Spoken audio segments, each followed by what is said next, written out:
today we have Matthew here from Labo Sports, and I am Nasir from Gallant Sports.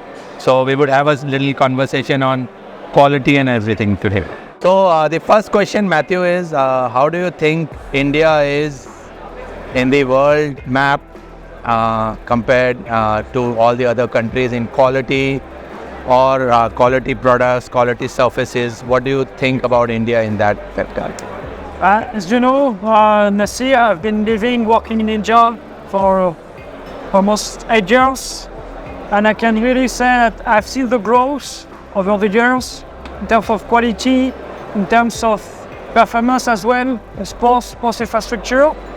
We know it's not a secret that India is eyeing seriously for the next Olympics. Next 12 years, 2036. So I would say a few years ago, very few people knew about India, like you say, on the map.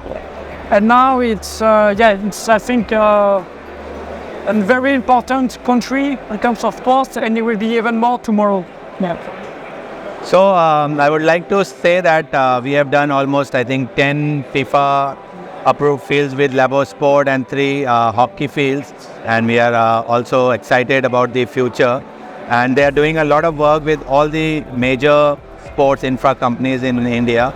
But as a laboratory, the most of the testings of the fields are done by government projects. Do you think people are now going to get more testings in the private education sector projects and clubs and other projects where people still don't think that testing of the surface or testing of the field is very important? No, I think it will. First thing first, it's a very competitive market.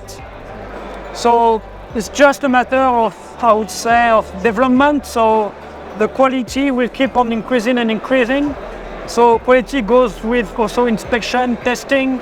So that will go all together. I think it's a normal process, and people learn also how to make it better, to improve, thanks to a company like us, because it's not only about testing, it's also about giving the guidance, assisting, supporting. So yes, to answer your question, it's a yes. So basically, I have another question for you, Matthew, and that is that most of the people in India who are doing smaller projects, they do a project and then they run away, and then they don't see back regarding quality or anything about the surface, whether you are getting burnt or whether you are getting hurt, or the seams opening in turf or in tiles, it breaking or whatever, or the color fading and all those kind of things.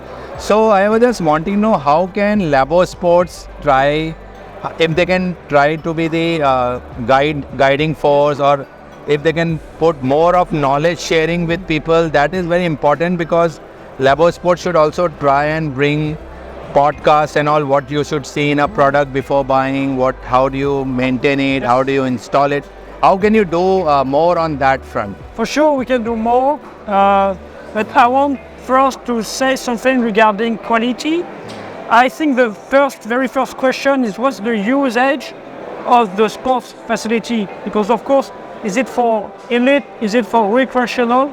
It's not the same. So we try to adapt also our services according to the usage of the sports facility. So you are right, not everybody is into that strategy or so cautious about quality, and there's some they run away, and then you see problems rising over the years, and it could be also dangerous for the athletes or for the kids. Yeah. So you're right, we can do much more in terms of education, communication. So at Labo Sport, we have taken some action, changing the website, being much more, I would say, outspoken in terms of communication on social media. So we can do more, we can improve, but I think we are going into the right way. So what I want to do with Labo Sport and Gallant is that we want to have a collaboration in a way that we can say that most of our products are we are trying to use Labo for inspections or Labo for testing. That suppose this is a tile, and then most of the tiles people are slipping and falling and getting hurt, because injury is one of the biggest.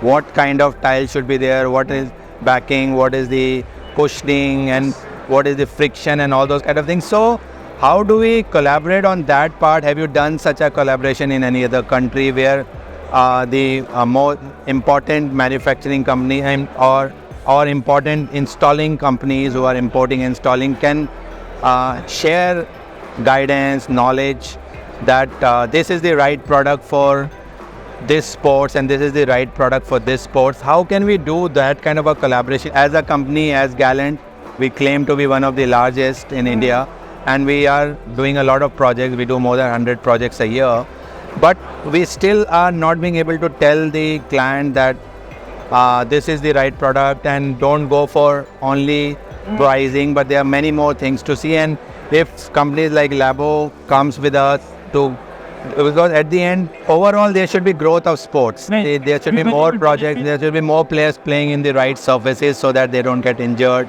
and they can reach the, as you were saying, we want to do Olympics, but for Olympics we need to have the right kind of players who can win medals. If you are doing Olympics and you don't win medals, that also doesn't make any sense. I think, as you know, Labo Sport is totally independent. We act as a third party, so we work with everybody.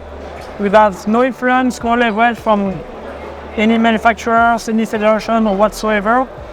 So I think everybody has to have a role. I mean, in the sports industry, as a part of responsibility, it could be the authorities, the manufacturers, the companies like us, also the clients, to be much more concerned about all these matters, to make sure that actually everything grows together and into the right way. So what we do, we work with federations because they don't have the capacity to test sometimes, but they have also some expectations, I would say, in terms of evolution of the sports. So we're also there to help them, to communicate with clients, to support you as well with the testing, support the stakeholders of venues for on-site testing, lab testing. This is what we try to do, but it's a lot of matter of education. Like I said, it's not only one person, only you alone, I don't think you will achieve it. We need also the support of the stakeholders and the governing bodies, for sure. They will have to be concerned. Yeah, you're right. The governing body, the Ministry of Sports and Youth Affairs, we need to guide them to do right kind of tendering processes, right kind of how we can make this more sustainable in the future, and how can the products be right. Like in hockey, instead of wet fields, how can we have sand-dressed fields? Or in basketball, instead of a hard surface, how can we have tiles? And all those kind of things have to be guided to all of them, because right now they are dependent on local vendors who are all guiding wrong because they themselves don't have the knowledge. So we need to have a knowledge series which we want to create with you, that how can we have a knowledge series. Maybe we have some Zoom calls, or we have a combined videos to show to the country that this is the right thing and this is not right for children or for professional players. So let's think about that. Let's make it bigger. Let's give more knowledge to the people, and that's what we wanted. We look forward to it. Anything else you want to share to our I public? just want to say, I just repeat myself, but we are independent. We work with everybody, so we are happy to support as much as we can. And we look forward for a better future with sports in India. And cross our fingers for the Olympics.